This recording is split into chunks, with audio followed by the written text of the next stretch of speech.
பரவாயில்ல, நானும் மாமா கூட சேர்ந்து குடிக்கலாமேன்னு எனக்கு ஒரு கப்பு டீ போட்டேன். நீ வந்துட்டீன்னா நீ குடி, எனக்கு பரவாயில்ல, நான் அட்ஜஸ்ட் பண்ணிக்கிறேன்.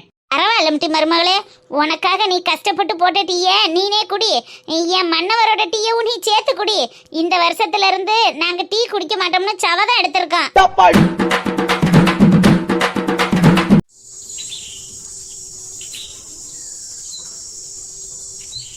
பொண்டாட்டியை வச்சே ஒழுங்கா வாழ துப்பு இல்லாதவன் இவன்கிட்ட போய் காசு ஏக்க போனா பத்தியா, என்னை எதை கொண்டு அடிக்கணும்னே தெரியலப்போ.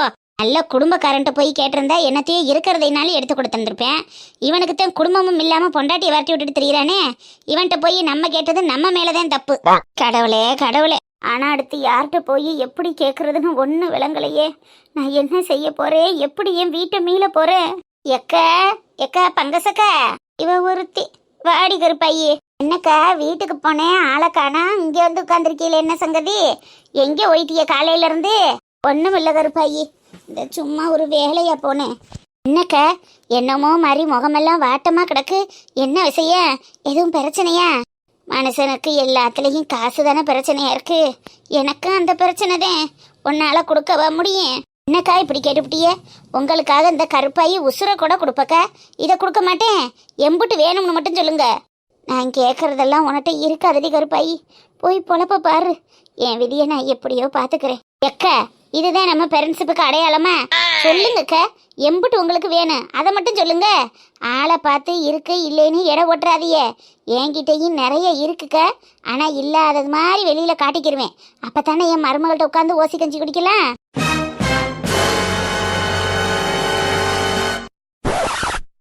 ஆளை பார்த்தா டம்மி பீஸா இருக்கா, ஆனா இம்புட்டு விவரமா பேசுறாளே. ஒருவேளை உட்காந்து சோறாக்கி திங்கிறதுக்கு வலிச்சு போய் இப்படி மையம் வீட்டுல வந்து கிடப்பாளோ? நிறைய காசு கண்டு வச்சிருப்பாளோ? 25 லட்சமும் இவள்கிட்ட இருந்து வாங்க முடியலைனாலும் ஒரு 2 லட்சம் 3 லட்சமாவது பெறட்டுனா தேவலையே. இருக்குமா? கேட்டு பாப்போமா? அக்கா உங்களைத்தேன் என்ன வேணும்னு கேளுங்க. அது வந்துடி கருப்பாயி, காசு ஒரு 25 வேணும். எக்கா இதுக்குத்தான் இம்புட்டு சோகமா உட்காந்துருக்கிறீரா? 1 ரூபா குறைச்சலா இருக்கும், பரவாயில்லையாக்கா? அப்ப உன்கிட்ட இருக்காடி கருப்பாயி? இருக்குக்கா, ஆனா நான் தான் சொல்றேன்ல, இருக்கிறது மாதிரி கட்டிக்கிட்ட இப்படி உட்காந்தெல்லாம் உடம்பு வலியாம திங்க முடியாது. அதான் என் மருமக்கமார்கள்ட்ட இல்லாதது மாதிரியே காட்டிக்கிருவேன். எனக்கு தேவைன்னு வரையில ஒன்னொன்னா எடுத்துக்கிற வேண்டியதேன். அத்தே ஊர்ல ஒருத்தன் பாக்கி இல்லாம போய் கேட்டுட்டு வந்துட்டேனே. என் தங்கச்சி என் கூட பிறக்காதவ உன்கிட்ட கேட்க எப்படி அயத்தன்னு தெரியலையடி. வாடி போவான். எங்கடி வச்சிருக்க? வீட்டுல தான்க்கா இருக்கு. என்னடி கருப்பாயி, பேங்க் எங்களை போட்டு வைக்காம இப்படி வீட்டுல போட்டு வச்சிருக்க? உன் மருமக்காரி பார்த்தானா விடுவாளா? என் சின்னம்மையன் வீட்டுல இருந்து வரையிலேயே கொண்டுட்டு வந்த காசுக்கா. என் மருமகளுக்கு தெரிஞ்சா புடுங்காம விட மாட்டாள்ல. அதே பேங்குக்கு எப்படி எடுத்துட்டு போறதுன்னு யோசனையாவே நினைச்சுக்கிட்டு ஒளிச்சு வச்சிருக்கேன். இப்ப என் மருமக வீட்டுல இல்ல, வாங்க இந்த நேரம் பார்த்து உங்களுக்கு எடுத்து கொடுத்துட்றேன். உடனே வரேன். பையே இங்கனக்குள்ள கொடுக்குறேன்னு சொல்லிட்டு அங்கனக்குள்ள போய் மனசு மாறிட மாட்டியே. அக்கா எனக்கே உங்களுக்கு கொடுக்க 1 ரூபா குறைய இருக்கேன்னு கவலைப்பட்டுக்கிட்டு இருக்கேன். வாங்கக்கா, 24 கொடுத்தா சரிதானே? சரிதாண்டி, அதனால ஒண்ணும் இல்ல. வா வந்து கொடு. என் கஷ்டத்தை தீக்க வந்த கருமாரி தாயே, இந்த கருப்பாரி உருவத்திலையா வந்த? வா தெய்வமே வா. என்னைக்கு இவளுக்கு நான் பூ மாலை போட்டு கொண்டாட போறேன். வாடி கருப்பாயி, 1 ரூபாய நான் ஏற்பாடு பண்ணிக்கிறேன். சரிங்கக்கா, வாங்க.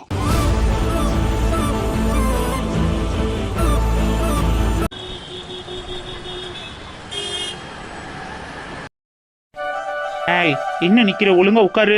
என்னங்க போதும், எனக்கு காலெல்லாம் வலிக்குது. 5 மினிட்ஸ் கூட ஒழுங்கா எக்ஸசைஸ் பண்ணல, அப்புறம் எப்படி நார்மல் டெலிவரி ஆகும்? ஒழுங்கா உட்காந்து எந்திரிக்க போறியா இல்லையா? நீங்க என்ன ரொம்ப டார்ச்சர் பண்றீங்க தெரியுமா? போன மாசம் வரைக்கும் என்ன எப்படி பாத்துக்கிட்டீங்க, இப்போ உட்காரு எந்திரி அதை பண்ணு இதை பண்ணுன்னு எவ்வளவு வேலை வாங்குறீங்க. இவ்வளவுதான் உங்க பாசமா? லூசு, டாக்டர் குனிஞ்சு நிமிந்து இனிமே வேலை பார்க்கணும்னு சொல்லியிருக்காங்கல்லடி. அதெல்லாம் பார்த்தா தானே நார்மல் டெலிவரி ஆகும். அதுக்காக இவ்வளவு வேலை பார்க்க சொல்றதா? அதெல்லாம் பார்க்கலாம். பாரு நீ பார்க்கறதெல்லாம் ஒரு வேலையே இல்ல. கமான் கூப்பிட நான் என்ன குதிரையா? சரி கோவப்படாத, ஒழுங்கா உட்காரு. டக்குன்னு எந்திரி. ஒரு கர்ப்பமா இருக்கிற பொண்ணு இவ்வளவு எல்லாம் கஷ்டப்படுத்த கூடாது தெரியுமா? சரி ஓகே, உன்னை பார்த்தாலும் பாவமா தான் இருக்கு. போதும் இதோட ஸ்டாப் பண்ணிக்கலாம். இதோட போதுமா? தேங்க்யூங்க. இதோட இந்த எக்ஸசைஸ் போதும். அடுத்த ஒரு எக்ஸசைஸ் இருக்குல்ல, அதை பண்ணு. அடுத்தா? ஆமா, அடுத்த எக்ஸசைஸ் கூட்டுறது. எடுத்து கூட்டு. விளக்கமாறடு. இந்த இடத்துல தான் குப்பையே இல்லையேங்க, அப்புறம் என்ன கூட்டுறது? உனக்கு இப்ப குப்பை தானே வேணும். 1 minute. என்ன பண்ண போறீங்க? குப்பை வேணும்னு கேட்டல, 1 minute வெயிட் பண்ண. என்னங்க? விளக்கமாறு எடுத்துட்டு ரெடியா நில்லு, இதோ வந்துடுறேன். ஷோ, இவர் ஏன் தான் அப்படி பண்றாரோ தெரியல. பேசாம இதுக்கு நான் ஆப்ரேஷனே பண்ணிக்கலாம். இந்த நார்மல் டெலிவரிக்கு இவ்வளோ கஷ்டப்படணுமா? என்னங்க நோட் எடுத்துட்டு வந்திருக்கீங்க? நீ தானே சொன்ன குப்பை இல்லைன்னு, அதான் குப்பைக்காக கொண்டுட்டு வந்தேன். ஆ, என்ன பண்ண போறீங்க? விளக்கமாறு எடுக்க சொன்ன, எடுத்துட்டியா? அதான் கையில வச்சிருக்கேன்ல, அப்புறம் என்ன சொல்லுங்க.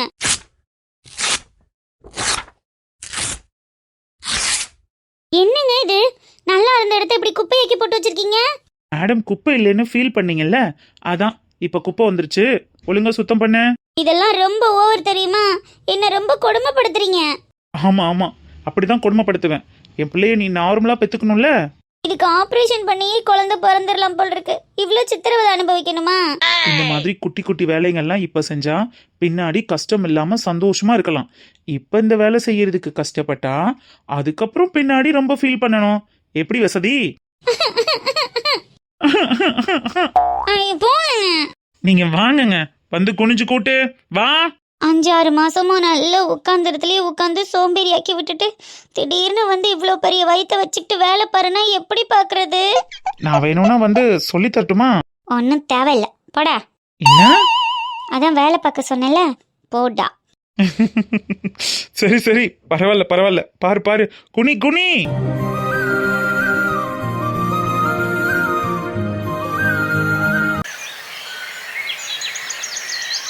என்னடி நிக்கிற, போய் காசு எடுத்துட்டு வா. இங்கனையே நின்று ஆள் பார்த்துக்கிட்டு இருங்கக்கா. பெனகாரி திடீர்னு வந்தான்னா நான் மாட்டிக்கிருவேன். நான் போய் உள்ள எடுத்துட்டு வந்துடுறேன். சரிடி கருப்பாயி, ஆள் வந்தா உனக்கு எப்படி சத்தம் போட? சும்மா கூன்னு குயில் மாதிரி கத்துங்கக்கா. நான் அதோட ஆள் வந்துருச்சுன்னு கவனிச்சுக்கிறேன். சரி மக்கா, நீ போ. என்னக்கா, யார் வந்தது? இல்லடி கருப்பாயி, யாரும் வந்தா எப்படி கத்துறதுன்னு சும்மா கூப்பிட்டு பார்த்தேன். நீ போ. நீங்க வேற என்னைய பயமுறுத்தி தொலையாதியே. ஒழுங்கா நின்று ஒழுங்கா கூப்பிடுங்க, இல்லைன்னா நம்ம தான் மாட்டிக்கிருவோம். அதெல்லாம் நான் பாத்துக்கிறேன், நீ போ. எனக்கு எப்பேற்பட்ட உதவி செய்ய போற உன்னைய மாட்டி விட்டுருவனா? குறுக்க வந்து விழுந்து நான் தான் எல்லாத்துக்கும் காரணம்னு நின்ற மாட்டேன். சரிக்கா, பாருங்க. யாத்தே, எப்பேற்பட்ட வேலையை செய்ய போறா கருப்பாயி. மருமக்கமாருக மயமார்களுக்கு கூட கொடுக்காம 25 லட்சத்தை இல்ல 24 லட்சத்தை சேர்த்து வச்சிருந்திருக்காளே. 1 லட்சம் தானே கழுத, எங்கிட்டாவது பெரட்டிக்கிருவான். நல்ல வேலை நம்மளுக்கு இவ ரூபத்துல வந்து லாட்டரி அடிக்கணும்னு இருந்திருக்கு. எக்கோ, பாத்துக்கிறங்க. நான் பாத்துக்கிறேன்டி, நீ தைரியமா எடு, யாரும் வரல. எப்பா நல்ல வேலை, நம்ம புருஷன் வாழ்ந்த வீட்டை நம்ம காப்பாத்தி போடுவான். பங்கசம், உன் பக்கமும் காத்து அடிக்குதுடி, உன் திசையிலையும் மழை பெய்யுதுடி. எக்கா, வந்துட்டி அடி கருப்பாயி, காசு பத்திரமா எல்லாத்தையும் எடுத்துக்கிட்டியா? எடுத்துக்கிட்டக்கா, என் மருமக வரல. அடி அரண்டவளே, அவள்லாம் ஒன்றும் வரல, பயப்படாத, நீ காசை கொடு. இந்த மஞ்ச பைக்குள்ளதாக்கா வச்சிருக்கேன், பத்திரமா கொண்டுட்டு போங்க. யாருக்கிட்டையும் கண்ணுல காட்டிடாதிய. மஞ்ச பையிலையா?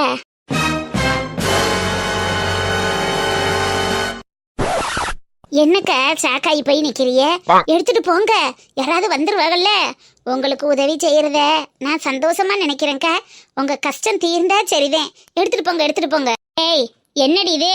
24 ரூபா இருக்குக்கா, உங்க கஷ்டத்தை தீர்த்துக்கிறங்க. உடனே கொடுக்கணும்னு அவசியம் இல்ல, பொறுமையா கொடுத்தா போதும். ஏண்டி, நான் உன்கிட்ட கேட்டது 25 லட்சம் முடி. ஒத்து நாப்புல மஞ்சப்பையில கொண்டாந்து கொடுக்கவும் என் கஷ்டம் எல்லாம் தீந்துருத்து நினைச்சா இந்த செல்லாத காசு 25 ரூபாய கொண்டாந்து கொடுத்துக்கிட்டு நீட்டிக்கிட்டு நிக்கிறேன்.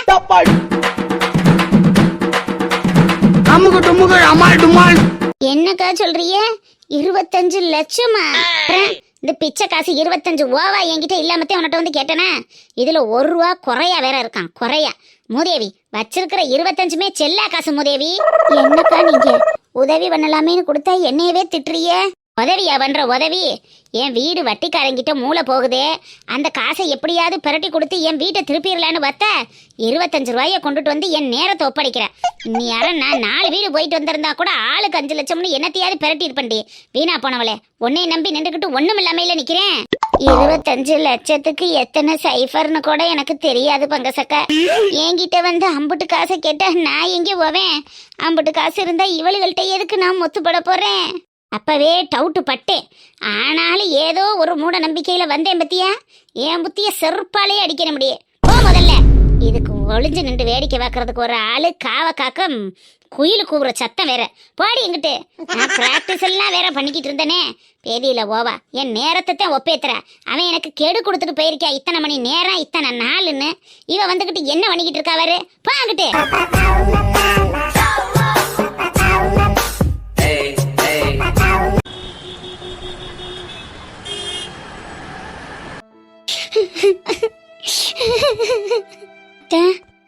அம்சா என்னாச்சு? கையில் அம்மா எப்படி இருக்காங்க இப்போ? இப்பதான் அம்மா ஃபோன் பண்ணாங்க அம்சா. டாக்டர் எதுவுமே சொல்ல மாட்டேங்கிறாங்களா. ரொம்ப சீரியஸான கண்டிஷன்ல இருக்கோம்னு சொல்றாங்க. எனக்கு ரொம்ப பயமா இருக்கு அம்சா. பயப்படாதீங்க அத்தை. நெகட்டிவா எதுவும் யோசிக்காதீங்க. பாசிட்டிவா திங்க் பண்ணுவோம். கண்டிப்பா கையில் அம்மாவுக்கு ஒன்றும் ஆகாது. அம்மா சொல்றதெல்லாம் கேட்டா எனக்கு அப்படி எதுவும் தோணலம்மா. அவங்களுக்கு இருக்கிற வியாதி எப்படி எம்பிட்டோ செலவு பண்ணி அவங்களும் பார்த்துட்டாங்க. எல்லா டாக்டருமே கை விட்டுட்டாங்க அம்சா. இதுக்கு மேல அந்த ஆண்டை வந்து அவங்கள காப்பாற்றணும். அந்த நம்பிக்கையை அவங்கள காப்பாற்றும் அத்தை. நீங்க கவலைப்படாதீங்க. நீங்கெல்லாம் தானே கையிலுக்கு தைரியம் சொல்லணும். நீங்களே இப்படி வருத்தப்பட்டா எப்படி அத்தை? அந்த பொண்ணு உடஞ்சு போயிட மாட்டாளா? கையல் முகத்தையோ அவங்க அப்பா முகத்தையோ பார்க்குற சக்தி என்கிட்ட இல்லை அம்சா. அதான் ஆஸ்பத்திரிக்கு கூட போகாம உட்கார்ந்துருக்கேன். போய் தானே ஆகணும் அத்தை. அது நல்லா இருக்காதுல்ல. மாமாவும் வீட்டில் இல்லை அம்சா. இந்த நேரத்தில் எந்த ஆட்டோவும் கிடைக்கல. எப்படி போறதுன்னு தெரியாம உட்கார்ந்துருக்கேம்மா. ஜீவாவை கூப்பிட்டா வருவானா? நான் கூப்பிட்டு பார்க்கவா அத்தை? அவன் வரமாட்டான் அம்சா. நான் ஏதாவது பஸ் பிடிச்சி போறேன். வீட்டில் கார் இருக்கும்போது ஏன் அத்தை பஸ்ல போகணும்? அதுவும் இப்படி அழுதுகிட்டே போவீங்களா? நீங்க இருங்க அத்தை, நான் ஜீவா கிட்ட கேட்டு பார்க்குறேன். இல்லை அம்சா, ஒன்றும் வேணாம்மா, நான் பார்த்துக்கிறேன். இல்லை அத்தை, நீங்கள் மட்டும் இல்லை, நானே ஜீவா எல்லாருமே வந்து தானே ஆகணும். இந்த மாதிரி ஒரு சூழ்நிலையில் சொந்தம் பந்தம் தானே அத்தை கூட நிற்கணும். நம்ம போகலைன்னா அவ்வளோ நல்லா இருக்காது. நான் ஜீவாவை கூப்பிட்றேன், நீங்கள் இருங்க.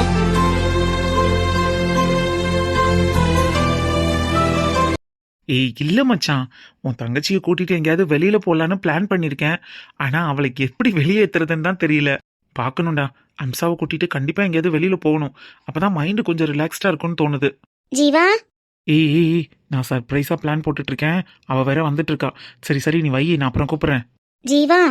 சொல்லுங்க மேடம், என்னைக்கு இவ்வளோ நேரம் வரைக்கும் வீட்லயே சுத்திட்டு இருக்கீங்க? ஆபீஸ் போலையா நீ?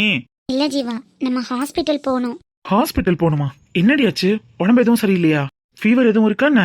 இல்லை ஜீவா, எனக்கெல்லாம் ஒன்றும் இல்லை. உனக்கு ஒன்றும் இல்லைனா அப்புறம் ஏண்டி ஹாஸ்பிட்டல்? என்னாச்சு? கையல் அம்மாவுக்கு உடம்பு சரியில்லைன்னு சொன்னேன்லடா. ஆ ஆமா, அதுக்கு ரொம்ப சீரியஸா இருக்காங்களாம் ஜீவா. இப்பதான் கையில் வீட்ல இருந்து கால் வந்ததுன்னு அத்தை உட்காந்து அழுதுட்டு இருக்காங்க.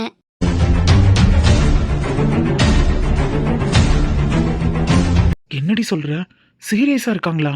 ஆமா ஜீவா, நான் தான் அன்னைக்கே சொன்னேன்ல, கல்யாணத்துலயே அந்த பொண்ணு ஒரு மாதிரி தான் டல்லா உட்காந்துருந்தான்னு. ஒரு மாதிரி கஷ்டமா இருக்கு ஜீவா. அத்தை காலையில இருந்து உட்காந்து அழுதுட்டே தான் இருக்காங்க. என்னவோ மாதிரி இருக்குடா. நம்ம ஹாஸ்பிட்டல் போயிட்டு வரலாமா?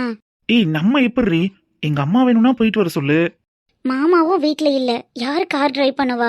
பஸ்ல அனுப்ப முடியுமா? அதான் நம்ம 2 பேரும் போயிட்டு நம்மளும் அப்படியே பார்த்துட்டு வந்தது மாதிரி இருக்கும்ல. என்ன அம்சா, நீ விளையாடுறியா? அதெல்லாம் நான் ஒன்றும் வரல. என்ன ஜீவா இப்படி பேசுற? இந்த மாதிரி சூழ்நிலையில கூட ஈகோ பாப்பியா என்ன? ஏய், இது ஈகோ இல்லடி. அவங்களுக்கு உடம்பு சரியில்லைங்கிறது எனக்கும் கஷ்டம்தான். அவங்க ஏன் அத்தை தானே, எனக்கு ஃபீலிங்ஸ் இருக்காதா? அப்புறம் என்ன ஜீவா, போய் பார்த்துட்டு வர்றதுக்கு உனக்கு என்ன? அம்மாச்சியை பத்தி தான் உனக்கு தெரியும்ல. அதுலயும் எங்க மாமா என் மேல பயங்கர கோவத்துல இருக்காரு. அத்தையும் என் மேல கோவத்துல தான் இருப்பாங்க. இந்த மாதிரி டைம்ல நான் வேற போய் எதுக்கு தேவையில்லாத டென்ஷன்? அவங்களுக்கு என்ன பார்த்தாலே இரிட்டேட் ஆகும். அதுல ஒன்ன என் கூட சேர்ந்து பார்த்தா இன்னும் தேவையில்லாத பிரச்சனை தானே. அந்த மாதிரி இடத்துல எல்லாம் போய் பிரச்சனை பண்ணணுமா? நான் தான் உன்கிட்ட சொன்னேன்ல, கையல்வெளியே கல்யாணத்துல பார்த்தேன்ன. அவ ரொம்ப நார்மலா பேசினா. எனக்கே ரொம்ப ஆச்சரியமா மெச்சூர்டான பொண்ணு மாதிரி தெரிஞ்சது. அம்மாவுக்கும் கோவம் எல்லாம் போயிடுச்சு. அப்பாவுக்கெல்லாம் அதை பத்தி பெருசா இன்ட்ரெஸ்ட் இல்லை.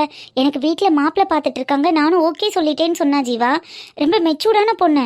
ஃபேமிலியே நல்லா தாண்டா இருக்காங்க. உங்க அம்மாச்சி மட்டும்தான் கொஞ்சம் அப்படி. அவங்கள சமாளிக்க முடியாதா உன்னால? அவங்க மெச்சூர்டா எடுத்துக்கிட்டாங்கன்னா ஓகே தாண்டி. ஆனா எங்க அம்மாச்சி தேவையில்லாத பிரச்சனை பண்ண தானே செய்யும். ஒன்னு சுத்தமா பிடிக்காது. நம்மளா வாண்டடா போய் வாங்கி கட்டிக்கணுமான்னு பாக்குறேன். அதுவும் இந்த மாதிரி ஒரு சுச்சுவேஷன்ல யார் மனசையும் கஷ்டப்படுத்தாம தள்ளி இருக்கிறது நல்லது. நான் வேணும்னா கேப் புக் பண்றேன், அம்மா மட்டும் போயிட்டு வர சொல்லு. நல்லா இருக்காது ஜீவா. நம்மளும் போகணும். இவ்வளோ சீரியஸான கண்டிஷனில் எப்படி சொந்த பந்தம் போகாமல் இருக்கிறது சொல்லு. அதுலேயும் உன் தாய் மாமா ஒய்ஃபுடா. அம்மா கூட போய் சப்போர்ட்டிவாக நிற்க வேணாமா? அந்த பொண்ணுக்குன்னு யார் இருக்கா சொல்லு? கூட பிறந்தவங்க யாருமே இல்லாமல் சொந்த பந்தத்தோட ஏக்கத்துக்கும் அவங்களோட அனுசரணைக்கு தானடா மனசு ஏங்கும். நானும் அந்த மாதிரி சுச்சுவேஷன்லாம் தாண்டி தானே வந்திருக்கேன் ஜீவா. என்னால் புரிஞ்சிக்க முடியுதுடா. ப்ளீஸ் கொஞ்சம் எதையும் யோசிக்காம வா, போயிட்டு வரலாம். அங்க யாரு என்ன சொன்னாலும் நீ ஹர்ட் ஆக மாட்டேன்னா எனக்கு ஒன்றும் பிரச்சனை இல்லை. அதெல்லாம் நான் ஒன்றும் ஹர்ட் ஆக மாட்டேன். நீ வா, பார்த்துக்கலாம். சரி ஓகே, போய் கிளம்ப சொல்லு போ. தேங்க்ஸ் ஜீவா. இந்த விஷயத்தில் நீ எப்போதும் போல் புரிஞ்சிக்காம அடம் பண்ணுவியோன்னு ஃபீல் பண்ணேன். புரிஞ்சுக்கிட்டதுக்கு ரொம்ப தேங்க்ஸ்டா. பிரச்சனை இப்பதானே. சின்ன வயசுல இருந்து அவங்களுக்கு என்ன ரொம்ப பிடிக்கும். எனக்கும் அந்த அத்தைன்னா நல்லா பிடிக்கும் தான். சின்ன வயசுலயே என்னை தூக்கி வளர்த்து அதிக நேரம் நான் டைம் ஸ்பெண்ட் பண்ணது அவங்க வீட்டில் தான். ரொம்ப நல்ல குணம்டி. அவங்க இந்த மாதிரி ஒரு சூழ்நிலையில் இருக்கும்போது எப்படி பார்க்காம இருக்கிறது? போய் பார்த்துட்டு வந்துடலாம், ஒன்றும் பிரச்சனை இல்லை. சரி ஜீவா, நான் அத்தைக்கிட்ட சொல்லி கிளம்ப சொல்கிறேன். நீ கார் ரெடி பண்ண. ம்.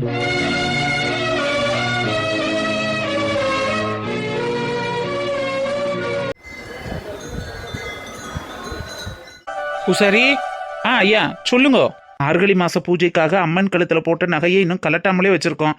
தை பொங்கலுக்கு இருக்கட்டுமேனு பார்த்தா நேற்று அம்மாவாசை கலட்ட முடியல. இன்னைக்கு எப்படியும் கலட்டிருங்க. கலட்டிட்டு நாளைக்கு காலையில 9 மணிக்கெல்லாம் லாக்கர்ல கொண்டு போய் வைக்கணும், மறந்துடாதீங்க. சரிங்க ஐயா, ஆகட்டும் ஆகட்டும். சரி, அதை சொல்றதுக்காகத்தான் வந்தேன். நான் அப்ப கிளம்புறேன். ஐயா ஒரு நிமிஷம் இருங்கோ, இந்த பொங்கல் பிரசாதம் இருக்கு, கொண்டுட்டு போங்க. இருக்கட்டும் பூசாரி, எனக்கு பெருசாக இனிப்பு பிடிக்காது. என் பேரன்தான் பொங்கல் விரும்பி சாப்பிடுவான். அவன் தான் வீட்டில் இல்லைன்னு தெரியுமே. கொண்டு போய் நான் யாருக்கு கொடுக்க போகிறேன்? நீங்கள் வர்றவங்க யாருக்காவது கொடுங்க. ஐயா, குடும்ப பிரச்சனையில் தலையிடுறேன்னு தப்பாக நினைக்காதீங்க. மனசில் பட்டதை சொல்கிறேன். சொல்லுங்க பூசாரி. ஐயா, மாடன்னு ரொம்ப நல்ல பொண்ணு. நேத்தெல்லாம் கோயிலில் வந்து ஒரே அழுக. அந்த புள்ள வடித்த கண்ணீரை பார்க்க மனசு தாங்கலங்க ஐயா. நீங்கள் ஊரில் பெரிய மனுஷன். கூடிய சீக்கிரமே ஏதாவது ஒரு அந்த பிள்ளைக்கு நல்ல முடிவெடுத்தா நல்லா இருக்கும்னு தோணுது.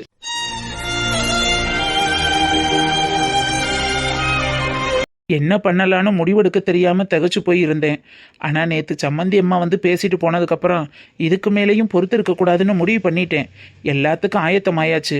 கண்டிப்பாக இந்த வார கடைசியில் என் வீட்டு பஞ்சாயத்துக்கு நானே தீர்ப்பு சொல்கிறேன். கண்டிப்பாக நல்லதாகத்தான் நடக்கும். வாங்க பஞ்சாயத்துக்கு. ரொம்ப சந்தோஷம், ரொம்ப சந்தோஷம். நீங்கள் பொறுமையாக இருக்கிறத நினச்சி எனக்கு கொஞ்சம் பயமாக இருந்துச்சு. ஆனால் உங்கள் பொறுமைக்கு ஒரு காரணம் இருக்குன்னு என்னால் புரிஞ்சுக்க முடியுது. சந்தோஷங்க ஐயா, நல்ல தீர்ப்பாக வரட்டும். மருமக கோயிலுக்கு வந்தா 4 வார்த்தை நல்லதா தைரியம் சொல்லி அனுப்புங்க. அப்போ நான் போயிட்டு வரேன். நாளைக்கு நகைகள் எடுத்துட்டு வீட்டுக்கு வந்துருங்க. நம்ம காரில் பேங்குக்கு போயிடலாம். சரிங்க ஐயா. எப்பேற்பட்ட மனுஷன், ஒரு வார்த்தை கேட்டால் 4 வார்த்தை பதில் சொல்லுவார். இன்னைக்கு இப்படி நில குலைஞ்சு போயிருக்காரே. எல்லாம் காலம் செய்யும் கோலம் போல் இருக்கு. அந்த ஆத்தா தான் அந்த குடும்பத்துக்கு ஒரு நல்ல வழியை காட்டணும். விடிஞ்சா வட்டிக்காரன் வீடு வந்து சேர்ந்துருவேன். என்ன பண்ணுறதுன்னு தெரியலையே. அத்தா மகமாயி எல்லார்கிட்டையும் கேட்டுட்டு எனக்கு வேற நாதி இல்லையே. அம்மா, கோவில் நட சாத்துற நேரம், இந்த நேரத்தில் வந்திருக்கீங்களே. பூசாரியா, மனசுக்கு ரொம்ப சங்கட்டமா இருக்கு. மனுஷங்களை நம்பி நம்பி போய் எல்லாரும் என்ன கைவிட்டுட்டாங்க. கடைசியில தெய்வத்தன் துணைன்னு வந்திருக்கேன்.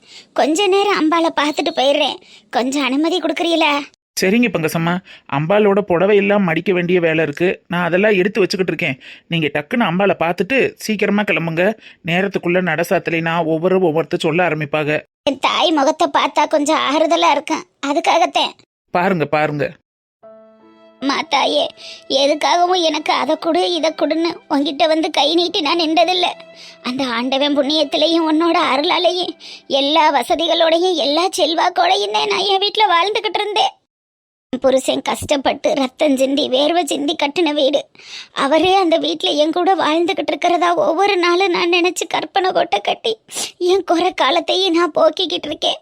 அப்பேற்பட்ட வீடை அந்த வட்டிக்காரை எடுத்துக்கிற போறேன். எனக்கு கையெழுத்து போட்டு கொடுத்துட்டேன். நீ காசை கொடுக்கலைன்னா இந்த வீடு எனக்கு தே, நான் சப்பத்தி பண்ணிடுவேன், அது பண்ணிடுவேன், இது பண்ணிடுவேன்னு என்னென்னமோ சொல்லி பயமுறுத்துறா. நானும் கேட்காத ஆள் இல்லை, விழுகாத கால் இல்லை. எல்லார்கிட்டையும் கேட்டுட்டேன் தாயி, எங்கேயுமே பணம் கிடைக்கல. மனுஷங்கள் எல்லாம் நம்பி கைவிட்டாச்சு. இனிமே திக்கத்தவனுக்கு தெய்வந்தான் துணைன்னு ஒன்று தேடி வந்திருக்கேன். என் வீடு என்னை விட்டு போகக்கூடாது. என் கணவர் கட்டின வீடு என்னைக்கு என்னை விட்டு போகக்கூடாது. நான் செத்தாலும் அந்த வீட்டு வாசப்படியில் பெரிய வீட்டுக்காரியாத்தேன் ஜாகன. அந்த வீட்டு வாசல்ல போட்டுதான் என்னைய தூக்குன. அதுக்கான அருளை மட்டும் எனக்கு கொடு தாயி, அதுக்கான ஆசீர்வாதத்தை மட்டும் எனக்கு கொடு.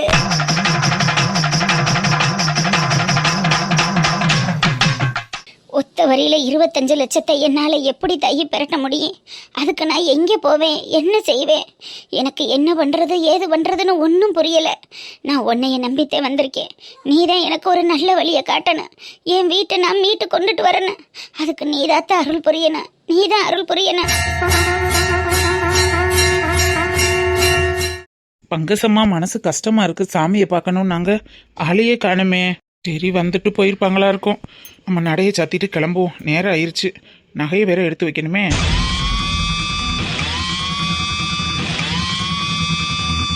ஐயோ கடவுளே, அம்பாளுக்கு போட்டிருந்த நகையை காணுமே. ஈஸ்வரா, இப்ப நான் கொஞ்ச நேரத்துக்கு முன்னாடி வரைக்கும் அம்பாள் கழுத்துல நகையை பார்த்தனே, இப்ப காணோம்னா யார் எடுத்திருப்பா? பங்கஜம்மா, பங்கஜம்மா, ஒருவேளை கடைசியா சாமி கும்பிட்டுட்டு போன பங்கஜம்மா எடுத்திருப்பாங்களோ?